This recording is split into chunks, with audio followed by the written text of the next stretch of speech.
Hey guys, and welcome back to my channel. I'm super excited. I wanted to share with you today how I make my beeswax and jojoba oil mixture.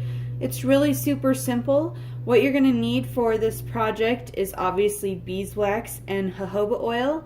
And I have a mason jar, or this is actually a repurposed pickle jar that I have washed many times, and as you can see, it's used for beeswax wrap makings. And I just set it inside a pot of water. It's about 2.5 inches of water in the bottom, and I bring that to a boil over medium-high heat, and I'm going to show you, let's see, this is my finished product. It has little air bubbles in it and stuff. It looks like it had something on it. It freaked me out for a second, but it's just an air bubble. Anyway, I used the silicone mold that you can see in the background, this blue one right here.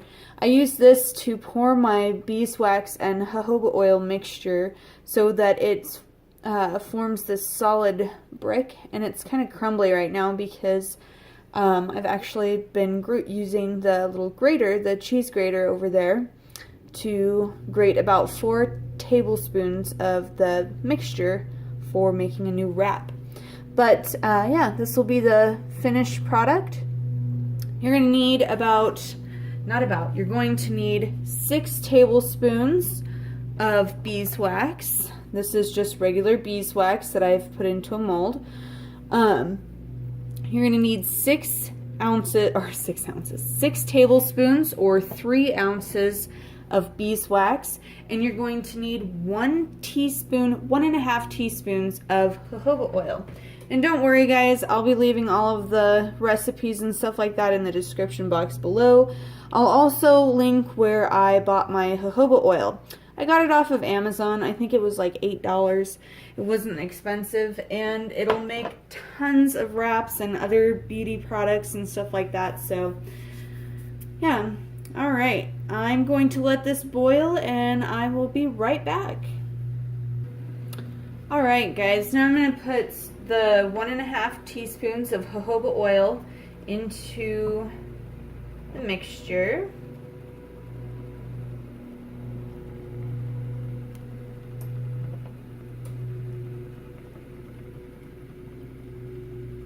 Sorry if you guys can hear the neighbor mowing their lawn. It's quite loud. 'Tis the season, right? I'm so excited for spring. So I'm going to put 1.5 teaspoons in there. That's 1. And I'm going to pause the video just for time's sake. Alright, now this is 1.5 teaspoons of jojoba oil. Now I'm going to add my beeswax into the glass.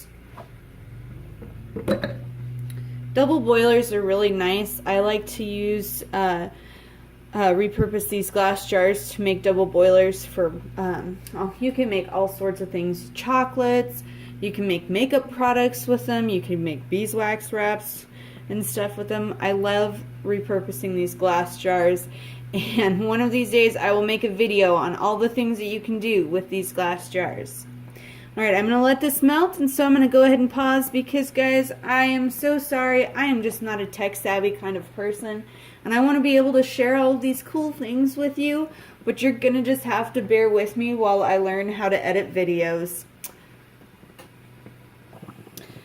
I feel like the most difficult part about melting beeswax is the waiting.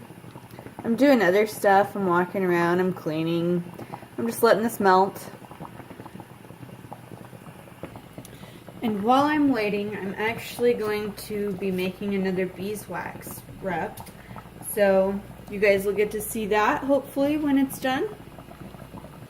And I've noticed that I've had this plastic bag sitting back here, and I haven't really explained why I have a plastic bag. Well, I think we all have these little plastic bags in our house, and my beekeeper currently gives me my beeswax in a Ziploc baggie to keep it nice and clean. So I just repurpose these for my beeswax wrap making tools. I have a spoon And then I have my brush in here that brushes my wraps when they're heating and melting. So yeah, that's why I have this bag. Alright, now my beeswax and jojoba mixture is melted together, and I'm going to pour it into my silicone mold. So you can see I have beeswax all over my counter and my stovetop. Not to worry, I will just use hot water to remove that. I wanted to show you what this wrap looks like. Sometimes the ink can fade on them. I haven't found any problems with it. It's just different colors fade a little bit more than others. And eventually I'll become a pro and know which ones fade worse than all the other ones. But I still think this one is absolutely adorable and lovely. I wanted to just show you guys how beautiful this wrap is. I absolutely love making these. They are super simple. I mean, it can take an afternoon to make them if you're going to make a big batch of them, but really, in the long run, it doesn't take very long because all you have to do is wash them with a washcloth, hang them to dry, and then occasionally pop them back into the oven to get rid of some of the wrinkles and the cracks and stuff like that. But I really find them really simple and easy to use. Alright guys, you can see that my beeswax is starting to harden, and eventually it will harden into the snowflake shape that I had earlier before I started making wraps. So I feel like you guys know how to take something out of a silicone mold. It's really super easy, it just pops out really nice and smooth. But yeah, so this is my beeswax wrap video, and I feel like if you have any questions or anything, just ask me. I do feel like there's another way out there that I'm researching to make these even better. But that being said, I absolutely love these, and you don't have to make it this complex either. You don't have to use the jojoba oil. I do find that it's much easier and much nicer to use because your wraps, you don't have to work with them as much, like you don't have to season them as often because the jojoba oil actually helps it from cracking.